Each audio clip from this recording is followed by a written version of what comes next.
Om Vasudeva Sutam Devam Kansachanuramardanam Devki Paramanandam Krishnam Vande Jagadgurum. Om. Adorations to Lord Krishna, the preceptor of the universe, destroyer of the forces of darkness, bestower of immortality. Srimad Bhagavad Gita in chapter 3, verse number 21. Topic is Karma Yoga. Always keep in view yoga in 4 aspects. Human personality has 4 aspects: action, emotion, will, and reason. All these 4 must stay integrated. You have no choice to highlight one over the other. That is, you cannot say, well, I will just develop my intellect. Who cares for the heart? Or I will just develop my heart, let it become big, and let the head shrink. Or just develop my hands.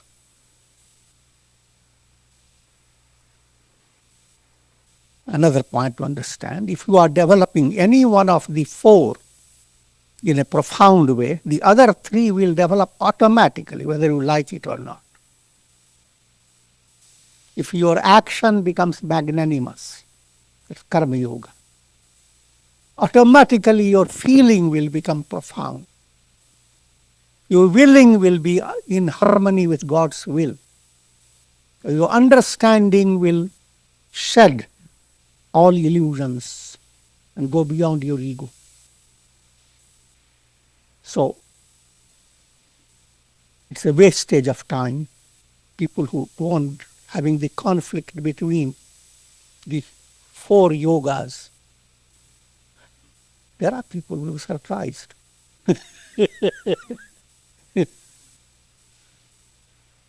They adopt one particular yoga and criticize the others. Be a sannyasi. Why go into Karma Yoga? And Karma Yogi says, why? Why to be a sannyasi? And so forth. But all that is childish. Yoga is just yoga. When you start, you have 4 aspects. When you end up, you have no aspect.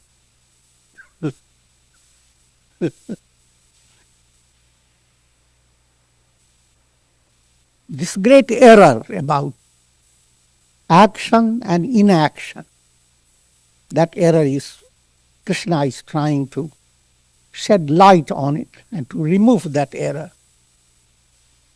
If you follow the idea inaction, computing it with sannyas, to renounce, to most people it means don't do your duties, run away from your home, especially when there is a lot of responsibility has come. Follow the example of Buddha. Wait for the middle of the night.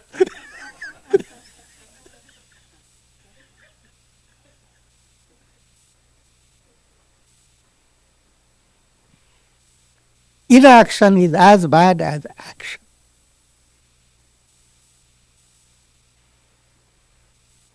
During mother worship, these 2 movements are characterized by Chanda and Munda. They go to fight against the Devi. I will not go into details, but Chanda means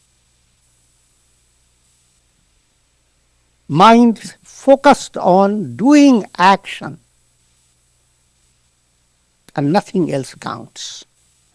The whole philosophy, do it, show it to the world, bring out a result in the world of time and space. Don't care for heaven or liberation. This is all that matters.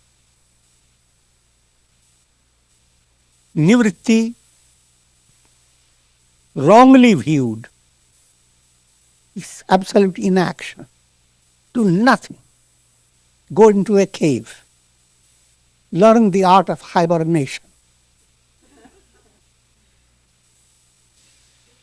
Practice pranayam of a type that can suspend you and suspend your heart. Just prior to that, just make a notice to the newspaper.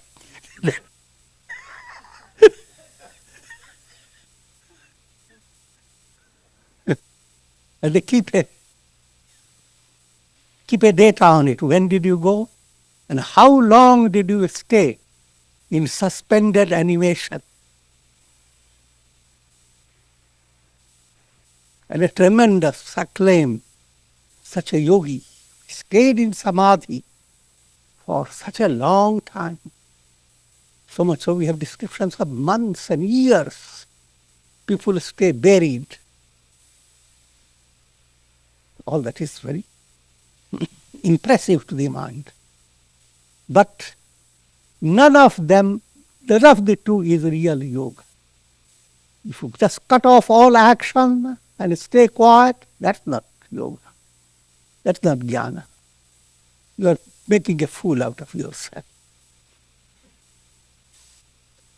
Because you are more under stress when you do nothing than when you are doing something.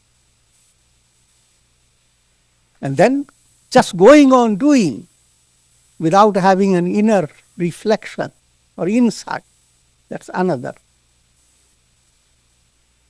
These two concepts are like two big demons. In the mother worship, they were destroyed by the Devi, implying when you destroy the demon, pravritti, just go on doing it. How do you destroy it? Turning it into karma yoga. How do you turn action into karma yoga? A simple algebraical formula. Karma plus vikarma becomes akarma. Karma, action. Vikarma, a special attitude with which you do the action. The attitudes are meant to direct your mind to God. That means view your action as a kind of yajna. Yajna is a sacrifice where you are sacrificing the lower self for the emergence of the higher self. You sacrifice your anger for the emergence of love. And you are doing your action with that point in view. Or different attitudes that we will be discussing later. The attitude that this is a prasad. I'm worshipping God. But I'm worshipping God with the flowers of my action. Action well performed is a flower well picked up. With thought, word, and deed. And bring a sense of God's touch behind it. That God inspires you. Through your words, you try to perform that action to the best of your capacity. Every action has three levels: thought, word, and deed. In all the three stages, try to be deeply involved. Because it is not ego's project, it's a project of God, who is the love of your heart, who is the source of your support, and so forth. So as these attitudes develop, they are called vikarmas. And the vikarma, highest attitude of the karma is that Vedantic knowledge, I am neither body nor mind, immortal self am I. Here again, you don't create a conflict in your mind. What attitude should I choose? Allow things to happen in a spontaneous way. If you are practicing integral yoga day by day, automatically there is a healthy movement within you in a spontaneous. Also remember, it's any process of perfection is progressive. You succeed, but you don't succeed all the way. Step by step. Even a little success on the spiritual path has a tremendous impact on you in a positive. 21st verse following this type of teaching. Yadyadacharati sheshtha tattadevetaro janaha sayat pramanam kurute lokah tadanu vartate. Whatever a great soul does, Sanskrit word is Shrestha. Person who is Shrestha, whatever he does, the same is followed by others. Whatever he sets as an example, the same the world emulates. You're moving towards enlightenment. It's not just for your good. It's not just a project of the little self. Just like for a flower to blossom, that blossom is not just meant to please the flower, the spirit of the flower. You can figure that out. Its purpose is to fill the forest with fragrance. Even though the bud may not have that intention. Blossoming implies that you are moving away from little self and becoming dissolved into divine self, limitless self. Whatever a Shrestha does, remember in Kathopanishad, two paths have been described, Shreya and Preya. Human mind has, in a very from broad point of view, two ways to go. Shreya, that which is good. Preya, that which is pleasant. Shreya means your mind has to listen to the intellect and then do it. Preya, shut the intellect. You old man of the sea.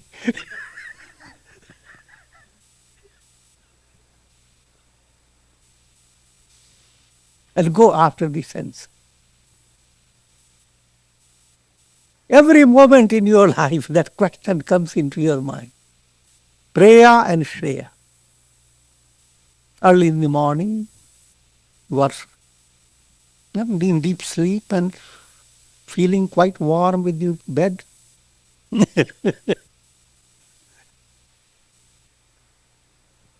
And the alarm has gone on. And whatever. At that time the question arises. Should I shake off this? Get myself ready to face, to enjoy the morning, to have satsanga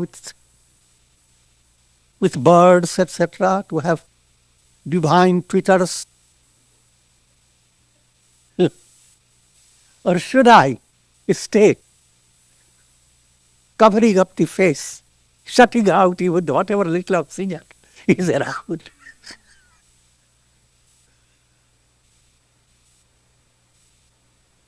So the latter one is a prayer. Seems so convenient. You don't have to move anything. Shreya, you have to shake off. But if you follow Shreya, you become so joyous. Your whole day becomes wonderful. Follow Preya, whole day becomes miserable. You can get up with a headache and so many complaints. and maybe giving exaggerated version. So, choosing the path of Shreya, you are led to liberation. Choosing the path of Preya, you are led to karmic bondage. Led by karma, you move on from life to life. Those who have chosen to follow the path of Shreya, they are Shrestha. They are the better ones, the noble ones. Even if they have not attained the highest, still the very fact they have chosen that path, they are ascending. Their movement is inspiring for those who are in a lesser rung. A Shreya, as he rises, is like a wave trying to rise. Many waves automatically become inspired to rise with it.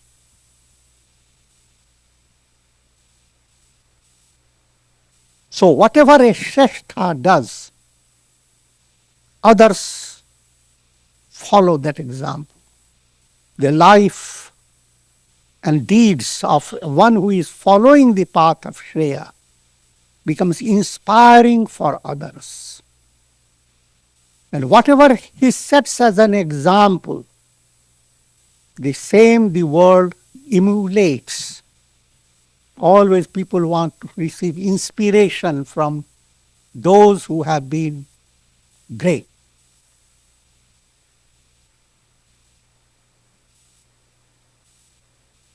Therefore, you are not only doing good to yourself if you follow the path of integral yoga, if you follow the path of getting involved with practice of yoga in a profound way. Not only you are doing good to yourself, but you are creating an environment that is fragrant with spiritual aspiration. Many become inspired by you.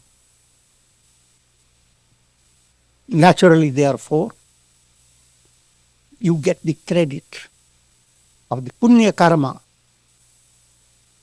Wonderful good deed you have done society, to the world.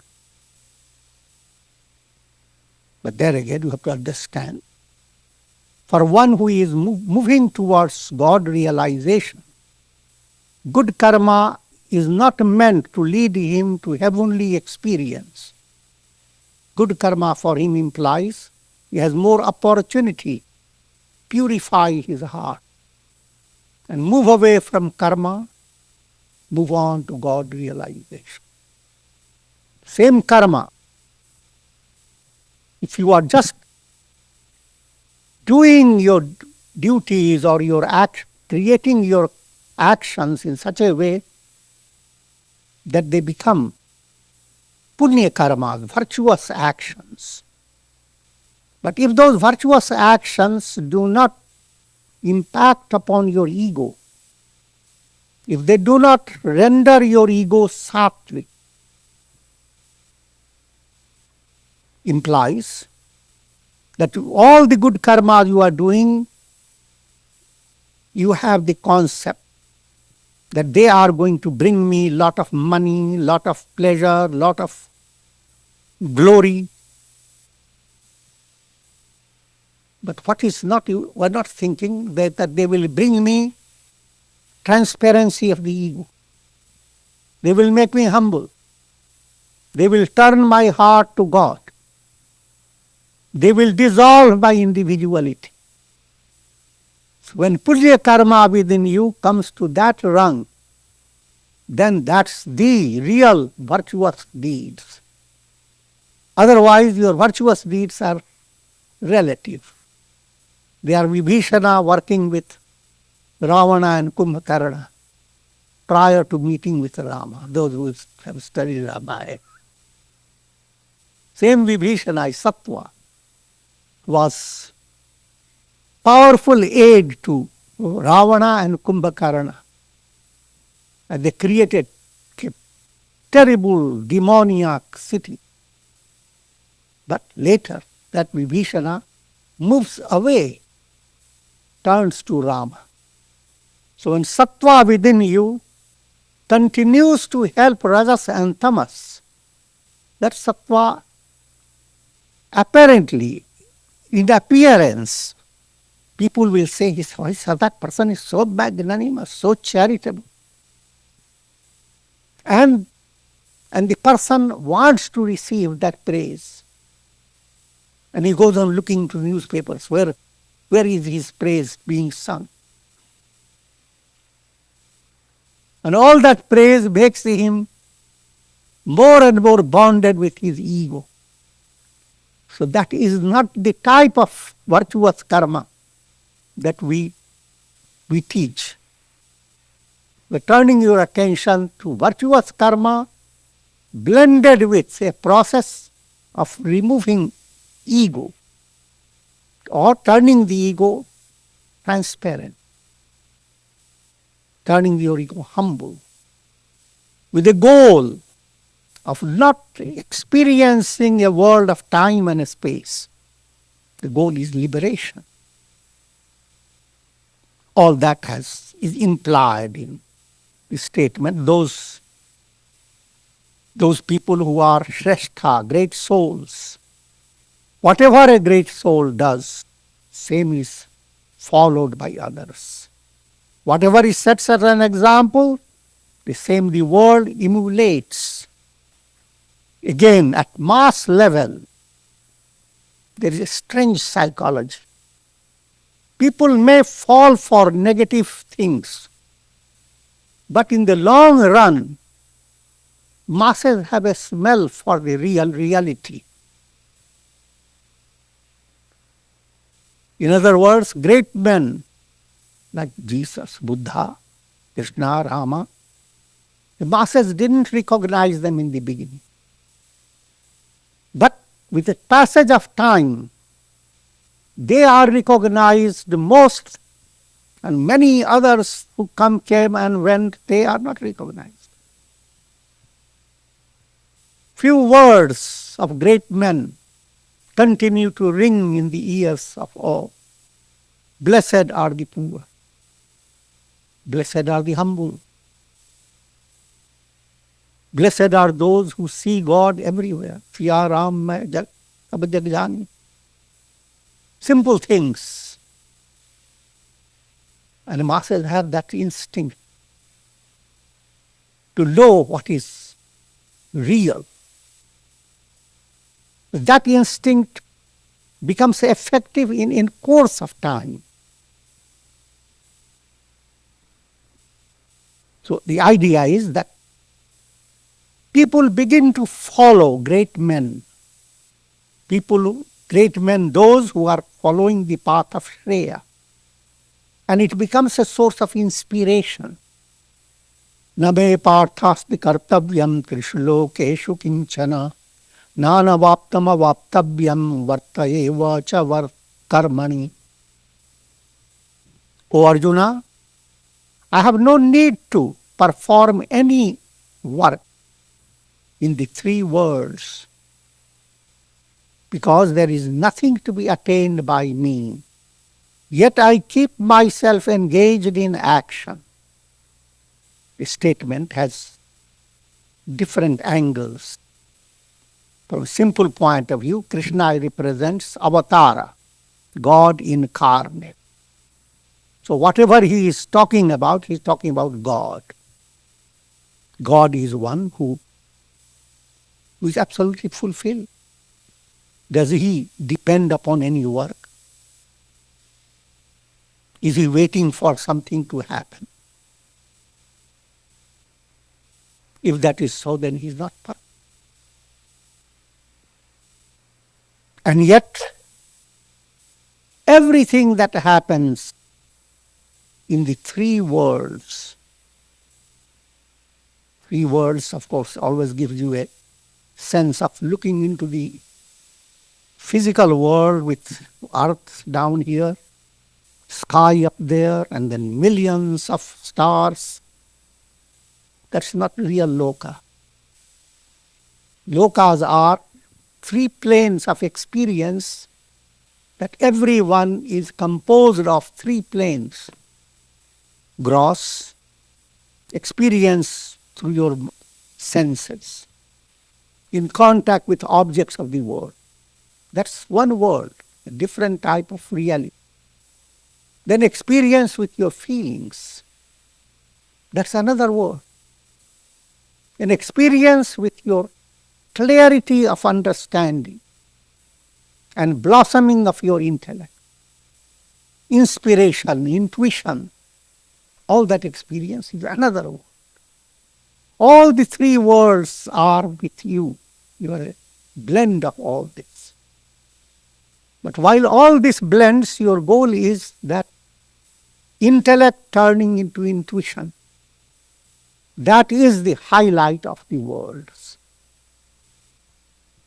All these three worlds have emanated from Brahman, the Absolute Self.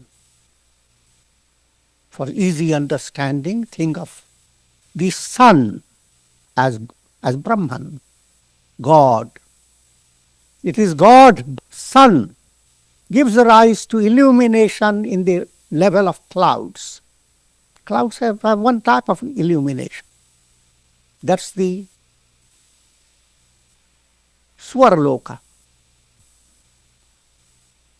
Then come down, the very same sun is creating rainbows, connecting the sky with the earth.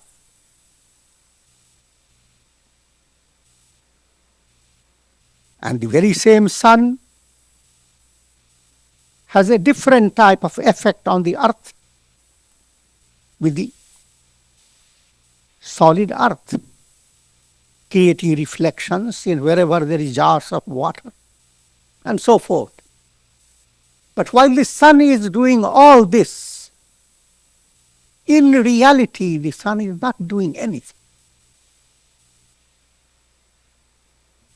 And yet not a single phenomenon created by illumination is not sustained by the sun. All illuminations, they relate to the sun. So from one point of view, the sun is very busy. Never for a single day forgets about rising.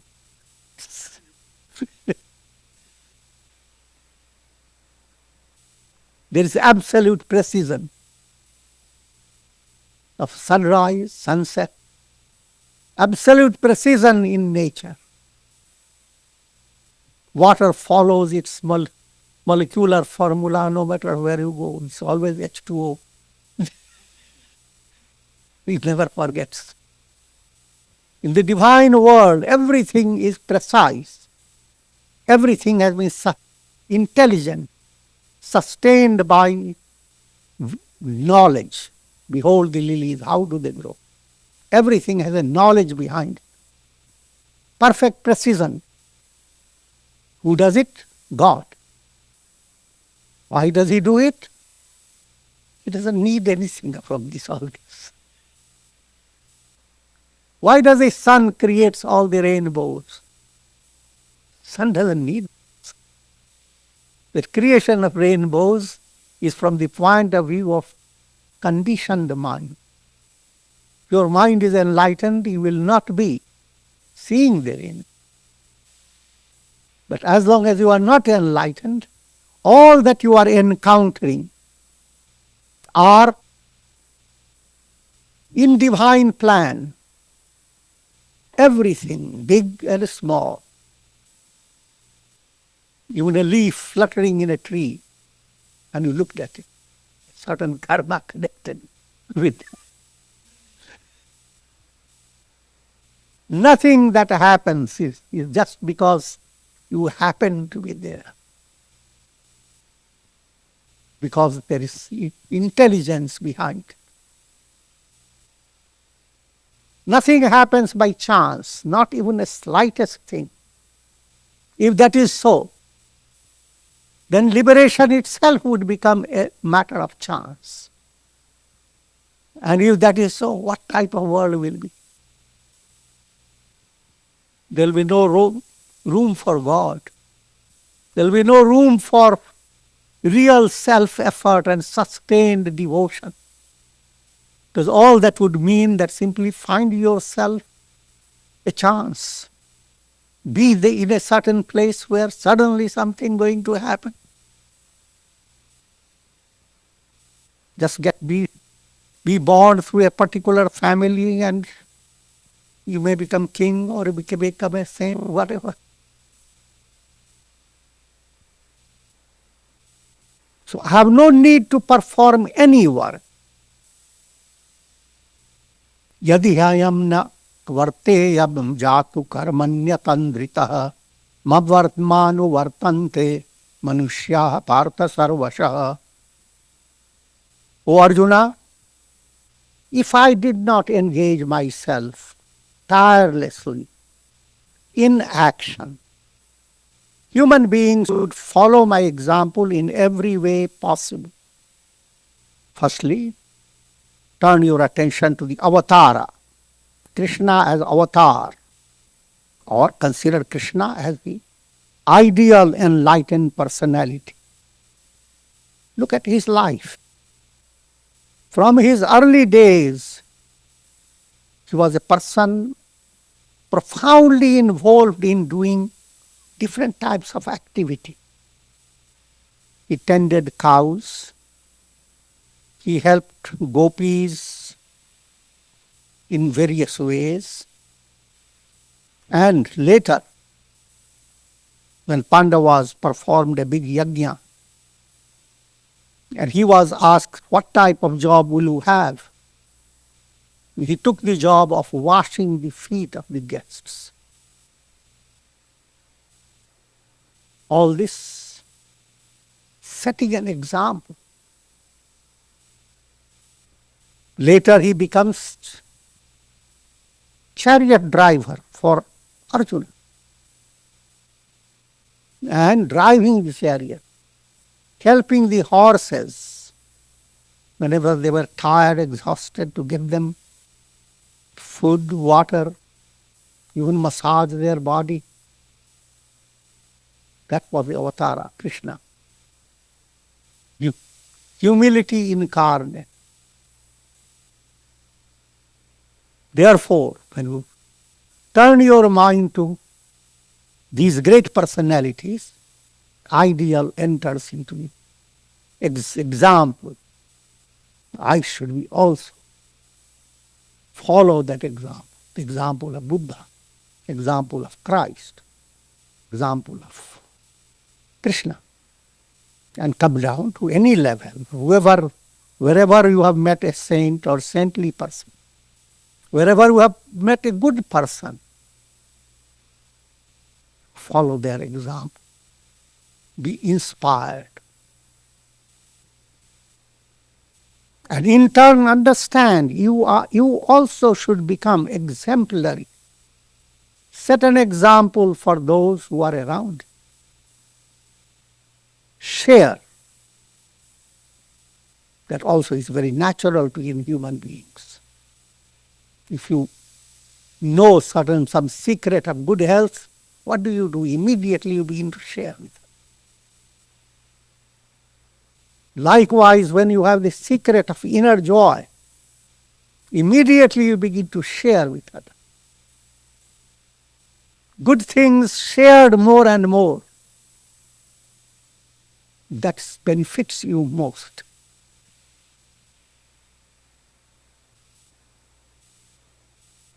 Utsideyuri me loka na kuriyam karma chedam sankarasya cha karta syamupahanyami maha praja. Should I not perform work, these worlds would be destroyed. I would cause confusion of the castes and thus destroy all these beings. These are all allegorical writings. If divine work does not go on, Take, for example, you go to sleep. God within you is not asleep. He's working. He's knocking every corner of your brain.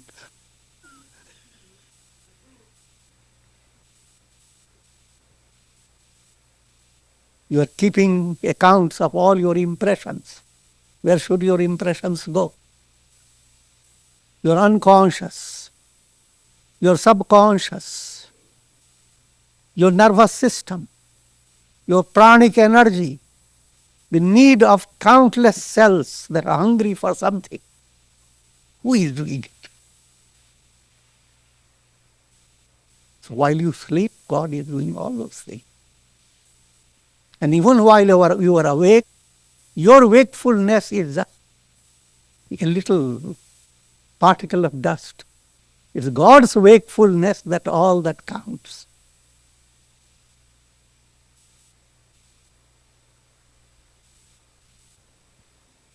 Sakta karmanya vidvanso yatha kurvanti bharata kuriyad vidvans tatha sak chichirshur loka sangraham. O Bharata, name for Arjuna. Bharata means, Bha means knowledge. Real knowledge, wisdom. Rata, to be devoted to that knowledge. Knowledge that enlightens. So if you become devoted to the knowledge, enlightening knowledge, then you are Bharata. You are Arjuna. And just look around, Krishna is there.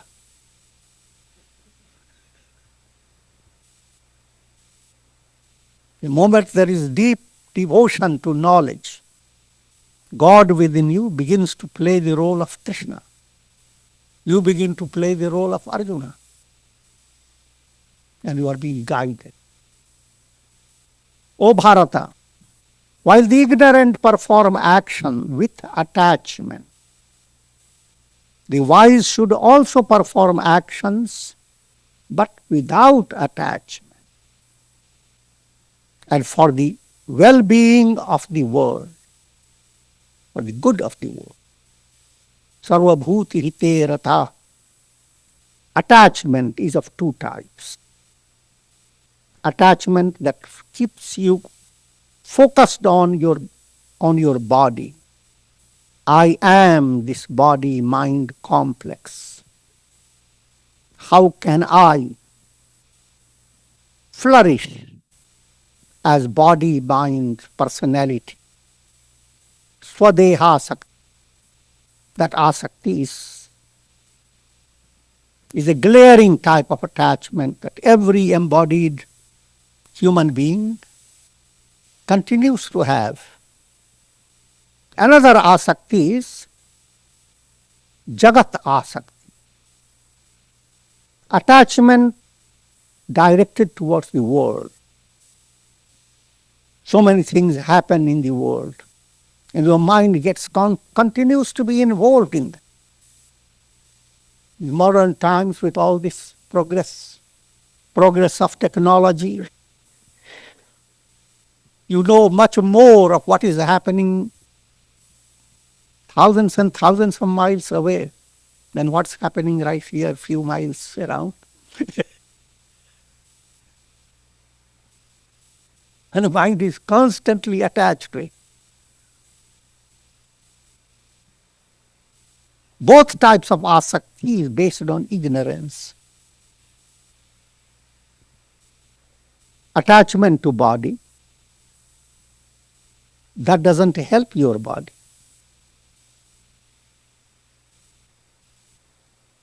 If you are really healthy, you hardly know where your body is.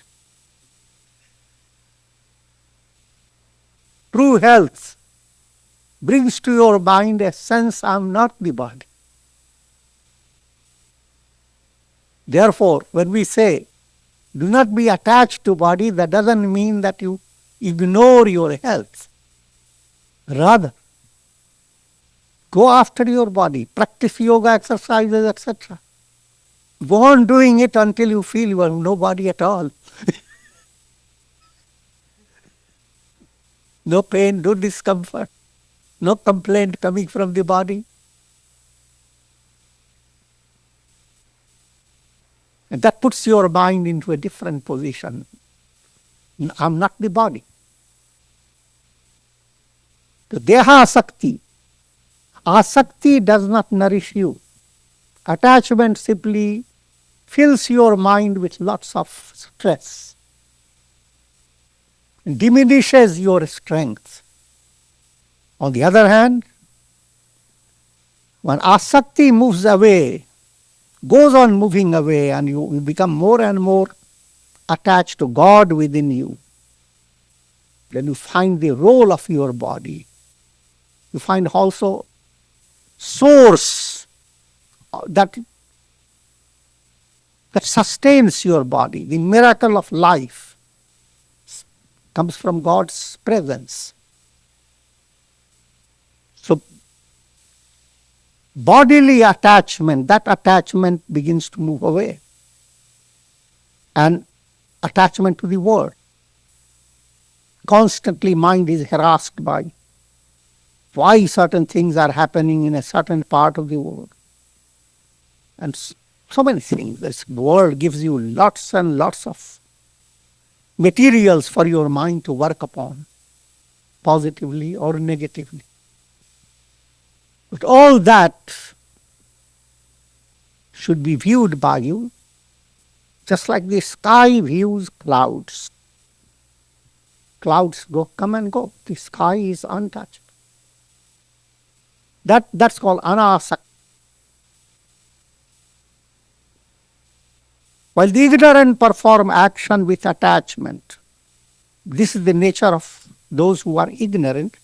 You are attached to your body, you are attached to the world.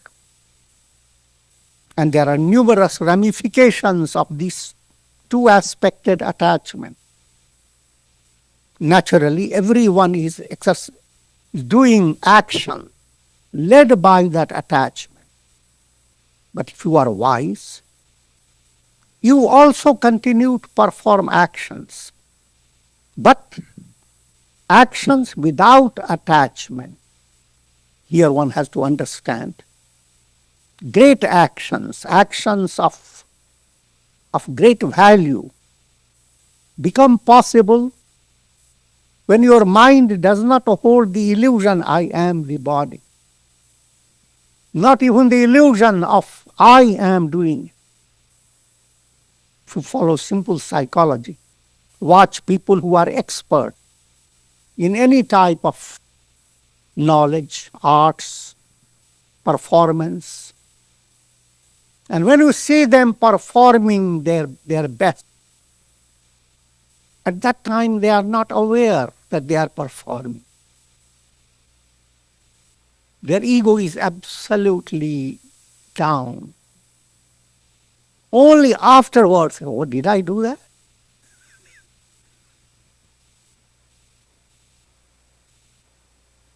This gives you an idea that when we say that you should not be attached, that doesn't mean that your actions will drop away from you. Rather, if you are not attached to your body, mind, and ego, profound inspiration will flow through your personality. So the whole world is a world of inspiration. Human mind cannot imagine. That's what happened. This sagely personality like Shankaracharya, Tulsidas, Jesus, and all these personalities, they brought out poetry, literature, with such profound inspiration. Hardly there are scholars who can excel them. They continue to inspire people to all times. All that I'm trying to say, there is an immense inspiration within you as you move away from the hold of body, mind, and ego. As you move away from attachments. Naturally, therefore, if anyone were to ask you, since you are enlightened, why don't you just rest, retire? That's the worst thing for any advanced person to hear. Poet filled with inspiration. And suddenly someone says, oh, drop all that. Don't be too. Don't lose your energy. Eat food and go to sleep. Can't shut out inspiration. Live in the world with inspiration, not with perspiration.